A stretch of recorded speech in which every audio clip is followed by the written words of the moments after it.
போகணும், என் தேவனை நான் தரிசிக்கணும், என் தேவனை நான் பார்க்கணும். தேவ காரியத்தை கொடுத்த சிந்தனை நம்முடைய இருதயம் முழுதும், நம்ம சிந்தம் முழுதும், நம்முடைய சர்வம் முழுதும் தேவனை குறித்தான ஒரு உணர்வு. நீ தேவனை பார்ப்பதை விட என் தேவன் உன்னை பார்க்கிறதா இருக்கிறார். ஒருபோது ஏமாந்து போய்விடக் கூடாது. ஒவ்வொரு நிமிஷமும் நான் பெருமை ஆண்டவர்.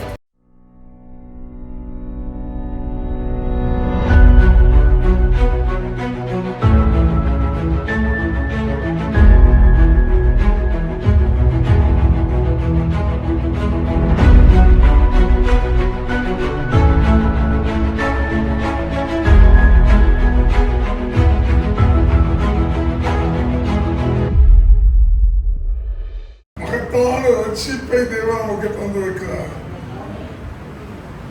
சமாதானத்தை எப்படி விலை கொடுத்து வாங்க முடியாதோ அதே போல இந்த மகிமையான ரட்சிப்பை விலை கொடுத்து வாங்க முடியாது. இந்த ரட்சிப்பு தேவனுடைய திட்டத்தின்படி, தேவனுடைய தீர்மானத்தின்படி, தேவனுடைய அழைப்பின்படி, தேவனுடைய தெரிந்து கொள்ளுதலின்படி நம்ம ஒவ்வொருத்தரும் மேலே கடந்து வந்துச்சு. ஒருபோதும் நான் தேவனை அறிந்து கொள்வேன் என்று நம்ம மேன்மை பாராட்டவே முடியாது. நம்முடைய வாழ்க்கையில ஒருபோதும் நான் தேவனை தெரிந்து கொள்ளவில்லை. யோவான் 15:14 படி நீங்கள் என்னை தெரிந்து கொள்ளவில்லை, நான் உங்களை கவனிங்க. நம்மளை தெரிந்து கொண்டதற்கு ஒரு நோக்கம் உண்டு, நம்மளை தெரிந்து கொண்டதற்கு ஒரு திட்டம் உண்டு, நம்மளை தெரிந்து கொண்டதற்கு ஒரு தரிசனம் உண்டு. தரிசனம் இல்லாம நம்ம ஒருபோதும் அழைக்கப்படல. ஹல்லேலூயா. அப்ப கவனிங்க, இந்த ரட்சிப்பை பெற்றுக்கொண்ட நம்ம இந்த உலகத்தின்படி நாளைக்கு நாள் மாமிசத்தில் நம்ம வளர்ந்து கொண்டிருக்கிறோம். ஒரு 5 வருஷங்களுக்கு முன்னாடி எப்படி இருந்தீங்கன்னா ஒரு தோற்றம் கம்மியா இருந்திருக்கும், இதை விட கட்டையா இருந்திருப்பீங்க, சரீர வளர்ச்சி கம்மியா இருந்திருக்கும். ஒரு 10 வருஷத்துக்கு முன்னாடி, ஒரு 15 வருஷத்துக்கு முன்னாடி இப்படியே நீங்க உங்களுடைய பின்னாட்களை பார்க்கும் போது நீங்க எப்படி இருக்கிறீங்க? மாம்சத்தின்படி வளர்ந்து கொண்டே வருவீங்க. அது மட்டுமல்ல, நீங்க மாம்சத்தின்படி எப்படி வளர்ந்து கொண்டு வருவீங்களோ அதே போல உலகத்தின்படி ஆசீர்வாதத்தை தேடி அதன் மேல ஆவலா இருக்கீங்க, அதன் மேல ஏவுதலா இருக்கீங்க, அதன் மேல வாஞ்சியா இருக்கீங்க, அதன் மேல ஆர்வமா இருக்கீங்க. நீங்க என்ன நினைக்கீங்க? என்னுடைய வளர்ச்சி, என்னுடைய மாமிச வளர்ச்சி வர வர வர இந்த உலகத்தின் அநேகருடைய பார்வைக்கு நான் ஒரு உச்சிதமானவனா இருக்கணும், நான் ஒரு ஆசீர்வதிக்கப்பட்டவனா இருக்கணும், நான் ஒரு மேன்மையான ஸ்தானத்தில் இருக்கணும், என்னுடைய படிப்பின் தரம் உயர்ந்திருக்கணும், என்னுடைய வசதி வாய்ப்புகளின் தரம் உயர்ந்திருக்கணும், எனக்கு நல்ல ஒரு பைக் இருக்கணும், எனக்கு நல்ல ஒரு வீடு இருக்கணும், எனக்கு நல்ல ஒரு கார் இருக்கணும், எனக்கு நல்ல ட்ரெஸ்ஸுகள் இருக்கணும், என் வீடு வசதியா இருக்கணும். இப்படி இந்த உலகத்துல சில காரியங்களை நாம் எதிர்பார்த்தே வளர்ந்து கொண்டிருக்கிறோம். எந்த மனுஷனாவது நாளைக்கு நான் என்னுடைய ஆசைக்கு நான் வெளிப்பட்டிருக்கிறேன் என்பது, என் ஆசைக்கு நான் அடைப்பு வைத்திருக்கிறேன், ஒரு லெவலுக்கு மேல நான் ஆசைப்படுறது இல்லை அப்படி எந்த மனுஷன் சொல்றது இல்லை. இந்த உலகத்துல வளர்ந்து கொண்டிருக்கிற நாம, இந்த உலகத்துல வாழ்ந்து கொண்டிருக்கிற நாம நாளைக்கு நாள் நம்முடைய ஆசைகளை, நம்முடைய விருப்பங்களை, நம்முடைய எண்ணங்களை அதிகமாய் வளரவிட்டு இந்த உலகத்துல சில மேன்மைகளை, இந்த உலகத்துல சில நன்மைகளை, இந்த உலகத்துல சில உச்சிதங்களை நாம் தேடிக்கொண்டிருக்கிறோம். ஹல்லேலூயா. தப்பில்லை. எல்லா மனிதனுக்குள்ளாலேயும் ஒரு எண்ணம் இருக்கும், அவங்களை விட என் வாழ்க்கை நல்லா இருக்கணும், அவங்களை விட என் வாழ்க்கை உச்சிதமா இருக்கணும், அவங்களை விட என் வாழ்க்கை மேன்மையா இருக்கணும், 4 பேர் நம்ம மதிக்கத்தக்கதாய் என் வாழ்க்கை நன்றாக இருக்கணும்னு சொல்லி நமக்குள்ள ஆசை இருக்கும். தவறு இல்லை. ஆனால் அன்பான தேவனுடைய பிள்ளையே, இந்த மாணவ கர்த்தருடைய ஆவியானவர் நம்மிடத்துல கேட்க ஒரு கேள்வி என்னன்னு கேட்டீங்கன்னா, உலகத்தின்படி நாளைக்கு நாள் நாம் மேன்மையாகணும், நாம் வளரணும், நாம் உயரணும், நாம் செழிக்கணும் விரும்புகிற நீ ஆவிக்குரிய வாழ்க்கையில் எந்த அளவுக்கு வளர்ந்து கொண்டிருக்கிறாய்? ஹல்லேலூயா. நம்முடைய ஆவிக்குரிய வளர்ச்சி எப்படி உள்ளது? நம்முடைய ஆவிக்குரிய வளர்ச்சியில நாளைக்கு நமக்குள்ளால ஒரு வாஞ்ச, ஒரு தாகம், ஒரு ஏக்கம், அந்த என்னுடைய ஆவிக்குரிய வாழ்க்கையில நான் நேற்றுக்கு இருந்தது போல இன்னைக்கு இருக்கக்கூடாது. ஒரு வருஷம் இருந்தது போல இந்த வருஷம் இருக்கக்கூடாது. 5 வருஷங்களுக்கு முன்னாடி நான் ஆவிக்குரிய வாழ்க்கையை வாழ்ந்ததுக்கோ இன்னைக்கு நான் ஆவிக்குரிய வாழ்க்கையை வாழ்ந்ததுக்கோ எவ்வளவோ தாளந்துகள், எவ்வளவோ வரங்கள், எவ்வளவோ கிருபைகள் எனக்குள்ள பெருகிட்டு இருக்குது. ஆவிக்குரிய வாழ்க்கையில நான் இம்ப்ரூவ்மெண்ட் ஆகிட்டு இருக்கிறேன், நான் உயர்ந்து கொண்டிருக்கிறேன், ஆவிக்குரிய வாழ்க்கையில நான் வளர்ந்து கொண்டிருக்கிறேன். எத்தனை பேர்த்தாலும் சொல்ல முடியும்? ஹல்லேலூயா. அம்மானே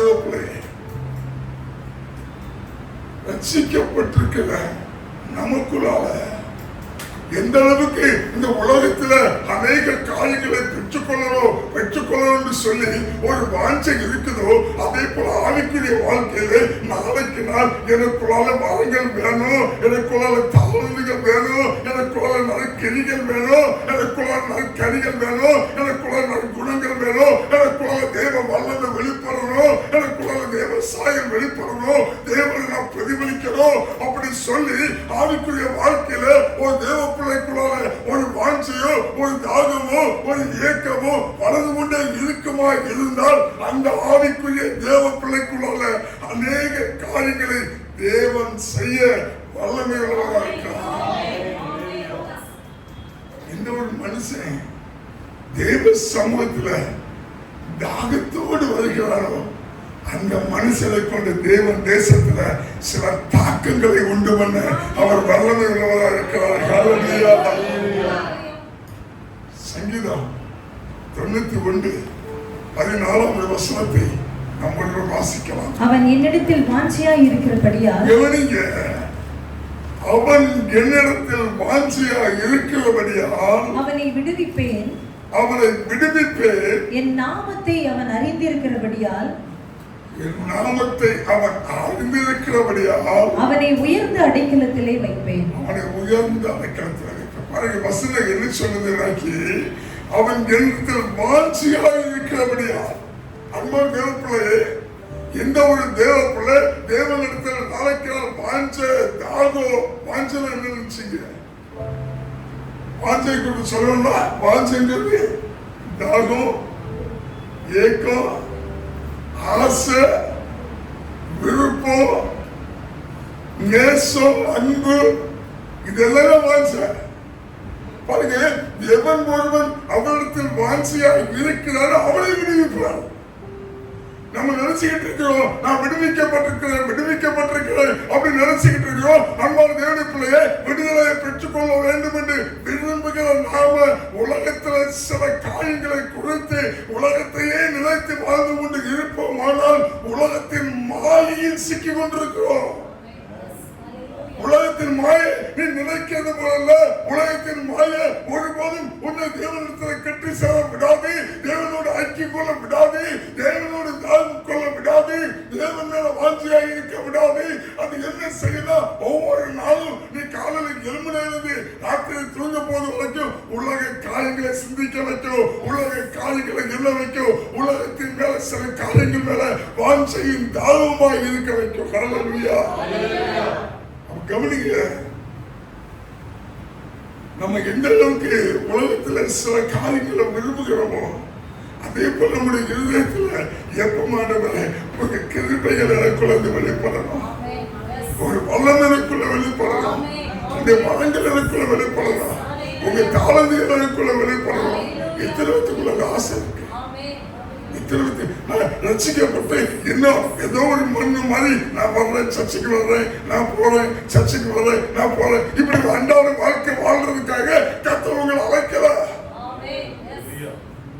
இருதயத்துக்குள்ள எப்பவும் தாகம் இருக்கணும், எப்பவும் ஒரு ஏக்கம் இருக்கணும், எப்பவும் ஒரு ஆசை இருக்கணும், எப்பவும் ஒரு வாஞ்சம் இருக்கணும். ஆண்டவரே, உமக்காக நான் ஏதாவது செய்யணும். ஆண்டவரே, உங்களுடைய சாயலை நான் வெளிப்படுத்தணும். ஆண்டவரே, நான் ஏதோ மாம்சத்துல வாழ்ந்து மாம்சத்துல இந்த உலகத்துல மறைத்து விடக் கூடாது. தேவ பிள்ளைக்குள்ள எப்பவும் அந்த தாகம் இருக்கணும். ஏதாவது செய்யுங்க ஆண்டவரே, என்னை கொண்டு ஏதாவது செய்யுங்க, என்னை ரட்சித்தீங்கல்ல. போகும்போது வரும்போது இந்த எண்ணத்தோடு இருக்கிறீங்க. நான் உலகத்தில் இருக்கிறேன், அதனால நான் ரட்சிக்கப்பட்டிருக்கிறேன். என் மேல தேவ கிருபை இருக்கு, என் மேல தேவ கலை இருக்கு. தேவன் ஒரு நோக்கத்தோடு என்னை அழைத்து இருக்கிறாரு, ஒரு நோக்கத்தோடு என்னை தொட்டு வைத்திருக்கிறாரு. அதனால எப்பவும் தேவனை கொடுத்த எண்ணங்களோடு, நினைவுகளோடு, சிந்தையோடு நான் இருக்கணும். எப்பவும் அந்த எண்ணம் வேணும். ஒரு தேவ பிள்ளைக்குள்ளால எப்பவும் இருதயம் துடிக்கிறவங்க. மோசேயுடைய வாழ்க்கையை பார்க்கிறீங்களா? மோசே சொல்றாரு, நான் முகமுகமாய் தரிசிக்கணுங்கிறாரு. மோசேயுடைய தாகம் எதுன்னு கேட்டீங்களா? எப்படியாவது ஆண்டவரா முகமுகமாய் தரிசிக்கணும், தேவ சமூகத்துல நான் அமர்ந்து இருக்கணும். இந்த மோசே எப்பொழுதும் சக மனுஷங்களோடு இருந்து உறவாடி கொண்டிருக்கிறத, பேசிக் கொண்டிருக்கிறத, சக ஜனங்களோட புலங்கிறத விரும்புறாங்க. மோசேயுடைய தாக்கம், மோசேயுடைய ஏக்கம், மோசேயுடைய ஆசை, மோசேயுடைய விருப்பம், மோசேயுடைய தாகம் எல்லாம் ஒன்னே ஒன்று, தேவ சமூகத்தில் இருக்கணும், தேவனோடு உறவாடணும், தேவனோடு பேசணும், என் தேவனை நான் தரிசிக்கணும், என் தேவனை நான் பார்க்கணும். அதனாலதான் பாருங்க, அதிகாலையில் எழுந்து தேவ பர்வதத்தை நோக்கி போக ஆரம்பிச்சா, தேவ சமூகத்தை நோக்கி போக ஆரம்பிச்சா. தேவப்பிள்ளைக்குள்ளால எப்பவும் காலையில் எழுப்பிலிருந்து இந்த உலகத்துல என்னென்ன காரியங்கள் செய்யணும்னு சொல்லி நம்முடைய கடமைகள் நம்முடைய மைண்ட்ல ஓடுதில்லை.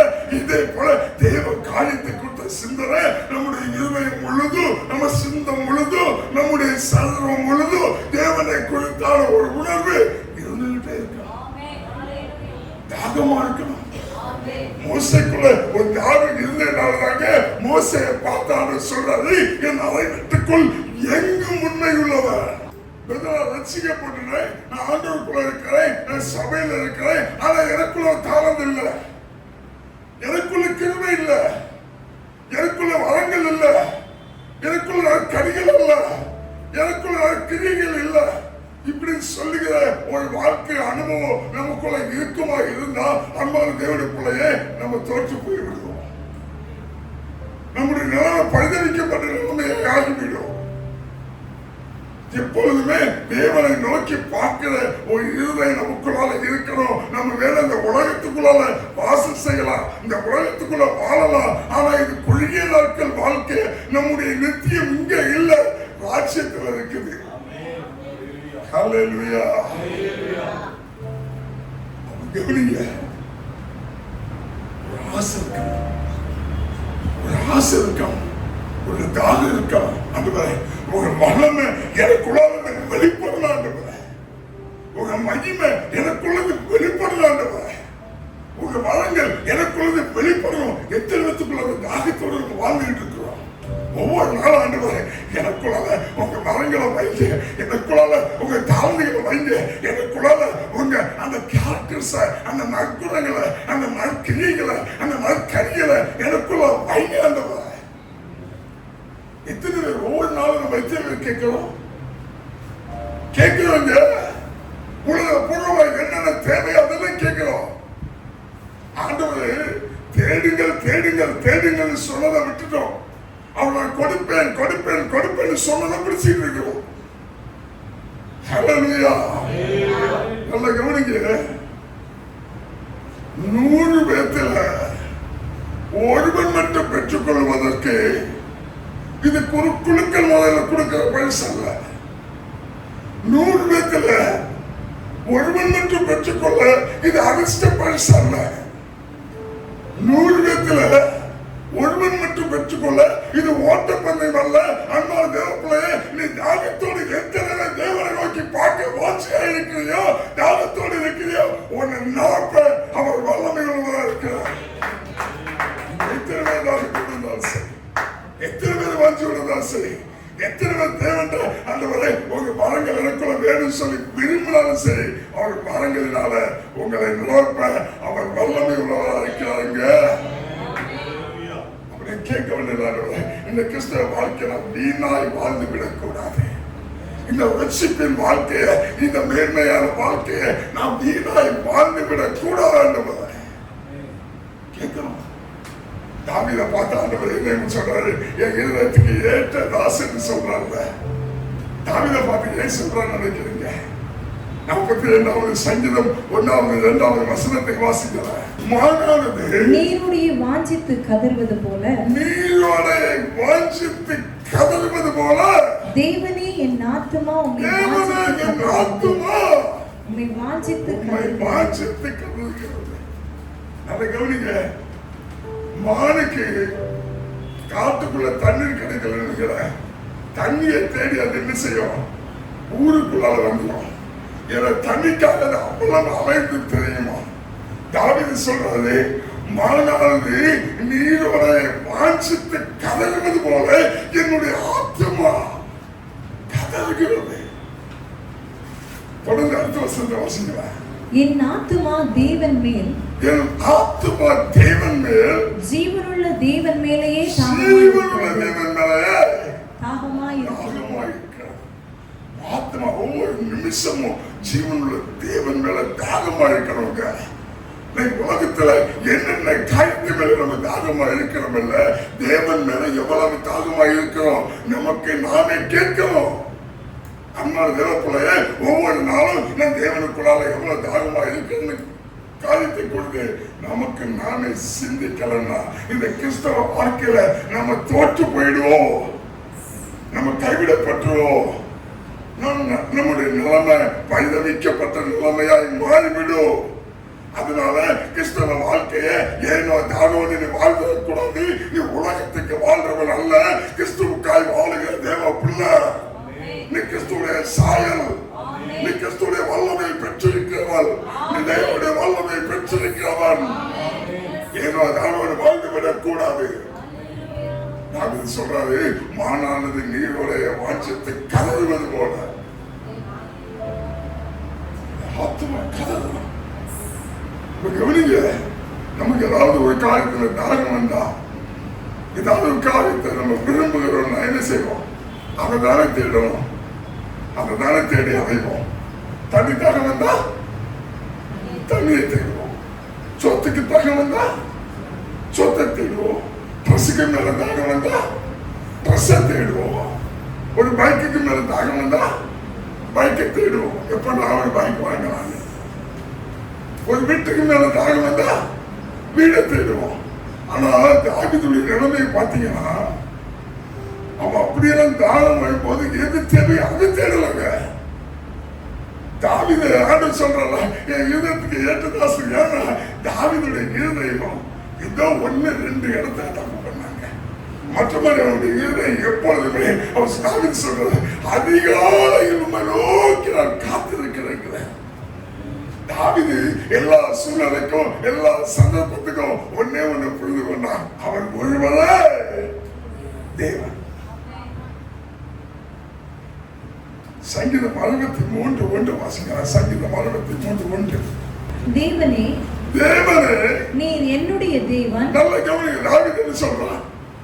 நம்ம எத்தனை சொல்றோம்? ஒவ்வொரு நாளும் காலையிலே, தேவனே நீங்க ஏன் தேவன், நீங்க என் கரத்தை பிடித்திருக்க தேவன், என் இதயத்துல ஆளுகை செய்கிற தேவன், என்ன கிருபையினால நிரப்புகிற தேவன், நீங்க என்ன வல்லமையினால நிரப்புகிற தேவன், என்ன வரங்களினால நிரப்புகிற தேவன், நீங்க ஏன் தேவன், என் கரத்தை பிடித்திருக்க தேவன், என்ன கனிமணி போல காக்கிற தேவன், என்ன ஒவ்வொரு நாளும் சுமக்கிற தேவன். நீங்க எத்தனை சொல்றீங்க? சொல்றான், தேவனே நீ என் தேவன். தொடர்ந்து வாசிங்க. அதிகாலமே உம்மை தேடுகிறேன், அதிகாலமே உம்மை தேடுகிறேன். வறண்டதும் விடாய்த்ததும், நல்ல கவனிங்க, இந்த வசனம் ரொம்ப நோட் பண்ணுங்க. வறண்டதும் விடாய்த்ததும் தண்ணீரற்றதுமான நிலத்திலே, என் ஆத்துமா உம்மேல் தாகமாய் இருக்கிறது. நல்ல கவனிங்க, என்ன சொல்றா? வறண்டது, விடாய்த்தது, தண்ணீரற்றதுமான நிலம். இந்த தாவீதுடைய வாழ்க்கை லைட்டா ஒரு சின்ன ஃபாஸ்ட் போகணும்னு நினைக்கிறேன். தாவீதுடைய வாழ்க்கை கொஞ்சம் பின்னாடி இந்த சங்கீதத்தை தாவீது எழுதுறாருன்னா, அவர் வளர்ந்தது, விடாய்த்தது, தண்ணீரற்றதுமான இடத்துல இருந்த அனுபவம் இந்த தாவீதுக்கு இருக்கு. தாவீது அரசவையில் அரசாண்டு கொண்டிருக்கும் போது தாவீதுடைய மகன் அப்சலோம் இருக்கிறான். இஸ்ரவேல் தேசத்துல ஜனங்க எல்லாரும் என்ன நினைச்சாங்கன்னா, அடுத்த ராஜா யாரா? அப்சலோம். ஏன்னா அப்சலோமை குறித்து சொல்லப்படுது, இவன் ரொம்ப அளவுள்ளவன். எத்தனை பேர் படிச்சீங்க தெரியல? இந்த அப்சலோமுடைய உச்சந்தலை முதல் உள்ளங்கால் வரைக்கும் ஒரு பல்லும் இல்லாத இருந்ததுன்னு வேதம் சொல்லுது. பழுவே இல்லாதவன்னு வேற சர்டிபிகேட் கொடுக்கிறது அப்சலோமுக்கு தான். அது மட்டுமல்ல, அவன் வருஷத்துக்கு ஒரு முறை தன்னுடைய தலைமையை சிலாய்த்துக் கொள்வானா. சிலாய்த்துக் கொள்ளும் போது அது 200 சேக்கல் கிடையா இருக்குமா. அவன் நல்ல கவனிங்க, ஒரு ராஜாவுடைய மகன் பார்க்கிறதுக்கு எந்த குறையும் ஆளு ரொம்ப அழகா இருக்கிறான். தலைமுடி அப்படி சீவி சிங்காரிச்சு அப்படி போட்டுனா இங்க இழுத்தா இங்க வந்து விழும், இங்க இழுத்தா இங்க வந்து விழும். அவ்வளவுக்கு தலைமுடிக்கு முக்கியத்துவம் கொடுக்கிறான். அப்படி குதிரை மேல வந்தாலும் எப்படி இருக்குது, தாவீதை தத்து போயிடுவான். அது மட்டும் இல்ல, இந்த அப்சலோம் என்ன பண்ணான்னா, ராஜ அரண்மனைக்கு முன்னாடி நின்றுகிட்டு யார் யார் வழக்கு விசாரிக்கும்படி வந்தாங்களோ அவங்களெல்லாம் தனியா கூட்டு போய், உங்களுக்கு இங்க வழக்கு விசாரிக்கப்படாது, உங்களுக்கு இங்க நன்மை செய்யப்படாது, உங்களுக்கு நன்மை செய்யணுமா என்ன தேடினாங்க, நான் செய்யறேன்னு சொல்லி அரண்மனையில் இருக்கிற தாவீது ராஜாக்கு தெரியாம வெளியே நின்று வழக்குகள் எல்லாம் சரி பண்ணி அனுப்பிட்டான்.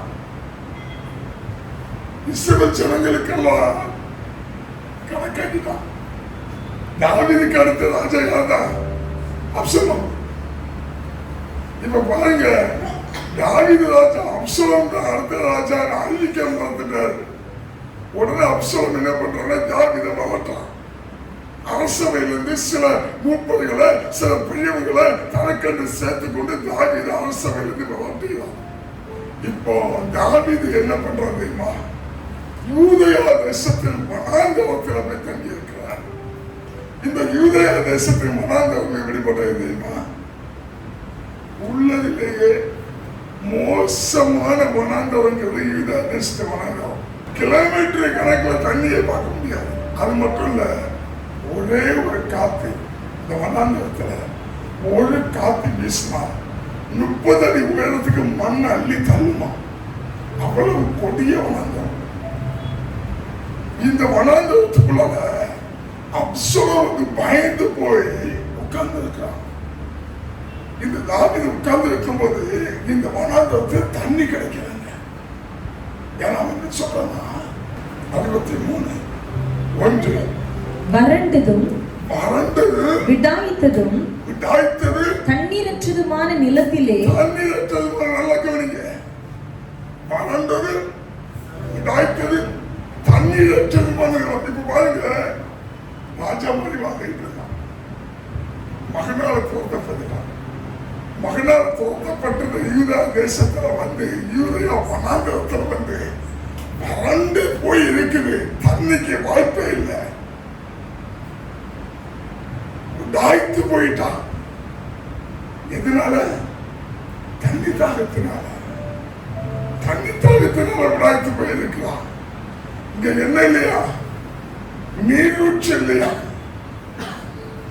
நீர் இல்லாத நிலம், தண்ணீர் இல்லாத நிலம். அங்கு தாகமா இருக்கிறான். அங்கு தாகமா இருக்கிறான். வசதி சொல்லுது. பாருங்க, இந்த இடத்துல தாகமா இருக்கிறான்னா எதை விரும்புவான்? தண்ணியை தானே விரும்புவான். ஏன்னா ஆபிரகாம் அனுப்பிவிடும் போது அவன் வனாந்தரத்துல போனான். வனாந்தரத்துல துருத்தில தண்ணி தீர்ந்து போச்சுன்னு சொல்லி பிள்ளைய விட்டுக்கிட்டு கொஞ்சம் தூரத்துல போய் உட்கார்ந்து பதிச்சாலுதான் அவன் தாகத்துக்காக அதுதான். ஆனா தாவீது சொல்றான், வறண்டது விடாய்த்தது தண்ணீரற்றதுமான நிலத்திலே என் ஆத்துமா உன்மேல் தாகமாய் இருக்கிறது. யாரு மேல? எங்க ஆத்துமா தண்ணிக்குள்ளாக தாகமா இருக்கணும். தண்ணி மேல தாகமா இருக்கணும். தாவீது சொல்றான், இந்த உடாய்த்து போன இடத்துல கூட என் ஆத்துமா தண்ணிக்காக இருக்கல, தண்ணிக்காக தாகமா இருக்கல, உங்க மேல தாகமா இருக்குது. தேவ பிள்ளை எல்லா தேவை மத்தியிலையும் தேடல் தேவன் மேல இருக்குமா இருந்தா அந்த தேவ பிள்ளை தாங்க கத்த சொன்னாரு, நீ என் இருதயத்துக்கு ஏற்ற தாசன், நீ என் இருதயத்துக்கு ஏற்ற தாசன். அவர் போதும் விட மாட்டார். அவர் கவனிங்க, நம்முடைய தாகம், நம்முடைய ஏக்கம், நம்முடைய ஆசை, நம்முடைய விருப்பம் எல்லாம் யார் மேல இருக்கணும்? தேவன் மேல இருக்கணும். நம்மளை நாம நிதானிக்கணும். நம்ம எப்படி வாழ்ந்துகிட்டு இருக்கிறோம்? நம்ம எப்படி வாழ்ந்துகிட்டு இருக்கிறோம்? என்னுடைய வாழ்க்கை முறை எப்படி போய்கொண்டிருக்குது? நான் ஒவ்வொரு நாளும் தேவனை தேடுகிறேனா இல்ல உலக காரியங்களை தேடிக்கொண்டிருக்கிறேனா? சும்மா எங்கேயாவது கொஞ்ச நேரம் வெயிட் பண்றோம்னா நம்ம எத்தனை பேருங்க ஒரு மொபைல் எடுத்து ஒரு யூடியூப்ல போய் ஒரு தேவ செய்தியை கேட்கிறோம்? எத்தனை பேர் கேட்கிறோம்? யோசிச்சு பாருங்க உங்க வாழ்க்கைய. நான் கொஞ்ச நேரம் ஒரு இடத்துல சும்மா இருக்கிற போது நேரம் போகல, நம்ம பழக்கிறது நேரம் போகலன்னா எப்படியாவது தூங்கிட்டு இருக்கவங்க கூட தட்டை எழுப்பி தேவையில்லாத கதையை பேசுவோம். இல்ல மொபைல் எடுத்து கண்டாடி எல்லாம் செய்வோம், தலைவிட்டு இருக்கிறோம். நல்ல கவனிக்கிறேன். சொல்ல வர்றேன்னா சும்மா கொஞ்ச நேரம் உட்கார்ந்து இருக்கின்றன. இந்த நேரத்துல நாம் மொபைல் எடுத்து நான் வேதத்தை பார்க்கிறேன் இல்ல தேவ செய்தியை கேட்கிறேன்னா நீ தாகம் உள்ளவனா இருக்கிற. உங்களை நீங்க நியாயப்படுத்திக் கொள்ளுங்க. நீங்க தாகம் உள்ளவங்களா இருக்கீங்க. ஏனோ தானோன்னு வாழாத கிறிஸ்தவ வாழ்க்கைய, ஏனோ தானோன்னு வாழாத கிறிஸ்தவ வாழ்க்கைய ஒவ்வொரு நாளும் பாருங்க. சகைக்கு வருகிறான். இயேசு கிறிஸ்து நடந்து வரும்போது சகைக்கு வருகிறான். பாருங்க எவ்வளவோ கூட்டங்கள் இருக்குது. சகையு மட்டும் குள்ளனாக இருந்த போதிலும் இயேசுவை எப்படியாவது பார்க்க மாட்டோமாங்கிற ஆசை, அந்த தாகம் அவனை மரத்துக்கு மேல ஏற வச்சிச்சு. ஜனங்க இருந்தாங்க. என் இயேசு இந்த சகையை பார்த்தாங்க. சகையை பார்த்தான்னு சொன்னாரு, நான் இன்னைக்கு உன்னோடு கூட உன் வீட்டுக்கு வர்றேன். காரணம் தெரியுமா? அந்த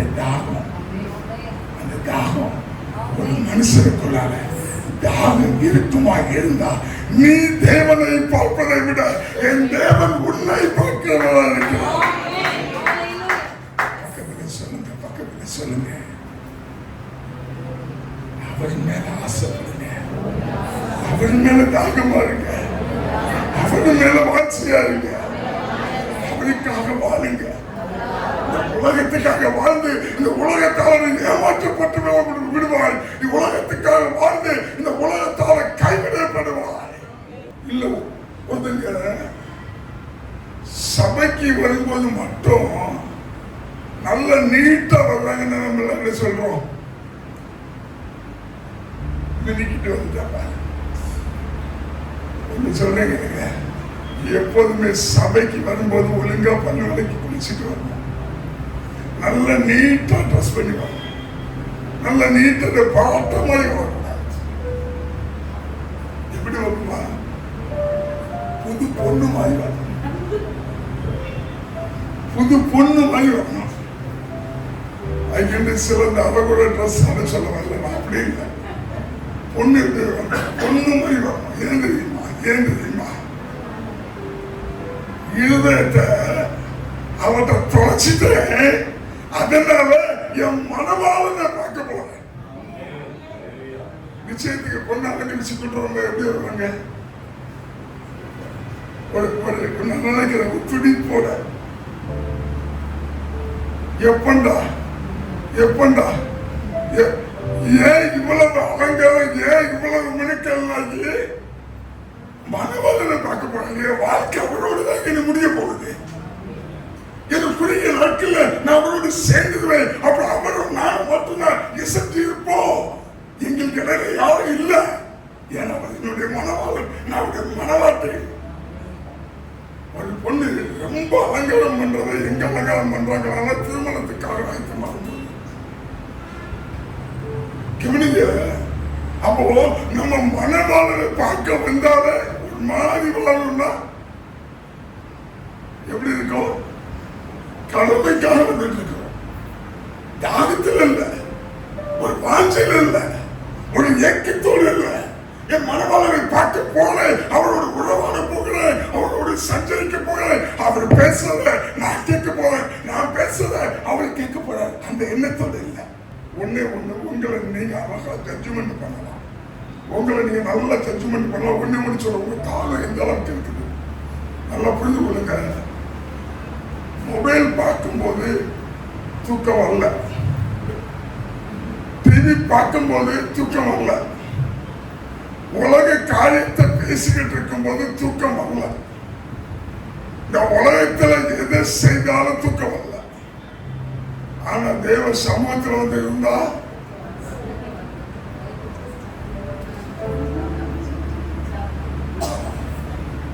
அப்படி இருக்கிறீங்கனால நீங்க புரிஞ்சுடுங்க. தாகங்கிறது சுத்தமா இல்லை, கடமைக்காக நீ கிறிஸ்தவ வாழ்க்கையா வாழ்ந்துட்டு இருக்க. நீ யாரும் நீ கிறிஸ்தவ இருக்க, உன்னை கொண்டு தேவன் ஒருபோதும் ஒரு காரியத்தை செய்ய முடியாது. நீ தாகமுள்ளவனா இருக்கணும், துடிப்புள்ளவனா இருக்கணும். தேவனை ரட்சிப்பதற்கு நோக்கி கொண்டு ஏதாவது ஒன்று செய்யலாம், செய்யலாம்.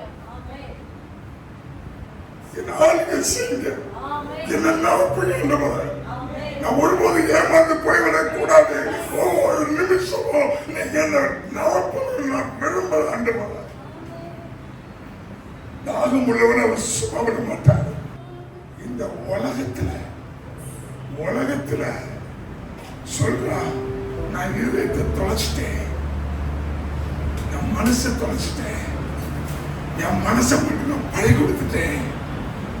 அப்படி சொல்ற ஒருத்தனுடைய தூக்கம் வார்த்தை கெடுமா இருந்தா, ஜீசஸுக்காக என்ன நான் கொடுத்திருக்கேன்னு சொன்னா உங்க தூக்கம் கண்டிப்பா கெடாம இருக்காது. கெட்டுறோம். ஒவ்வொரு நிமிஷமும் தாவீதை போல இரவும் பகலும் கர்த்தர் மேல ஏக்கமா இருப்பீங்க, தாகமா இருப்பீங்க, வாட்சியா இருப்பீங்க. இந்த மனிதன் நாளின் பயணத்தை கொண்டு தேவ சமூகத்தில் ஊற்றி ஓயாமல் துளைத்துக் கொண்டிருந்தான். ஓயாமல் துளைத்துக் கொண்டிருந்தான். மரியா மாதாவுடைய வாழ்க்கையை பார்த்தீங்கன்னா, ஒரு உலக காரியத்தை பார்த்து கொண்டிருக்கிறார், ஒரு தேவ சமூகத்தில் அமர்ந்திருக்கிறார். ஆண்டவர் சொல்றாரு, மரியாதை தன்னை விட்டு எடுபடாத நல்ல பங்கை. எத்தனை பேர் நல்ல பங்கை தெரிந்து வைத்திருக்கீங்க? எத்தனை பேர் இரவும் பணம் சமூகத்துல இருக்கீங்க? எத்தனை பேர் தாகமா இருக்கீங்க? எத்தனை பேர் வாட்சியா இருக்கீங்க?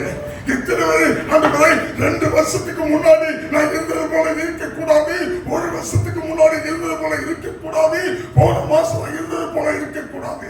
இன்னைக்கு எனக்குள்ள புதிய கிருபை, புதிய வரங்கள், புதிய தாழ்மைகள், புதிய அபிஷேகம், புதிய நிபாச, புதிய புதிய புதிய காரியங்கள் எனக்குள்ள வெளிப்படணும். எத்தனை பேர் விரும்புகிறோம்? எத்தனை பேர் விரும்புகிறோம்? நல்லா புரிந்து கொள்ளுங்க. ஏனோ தானம் வாழ்ந்து விடாதீங்க.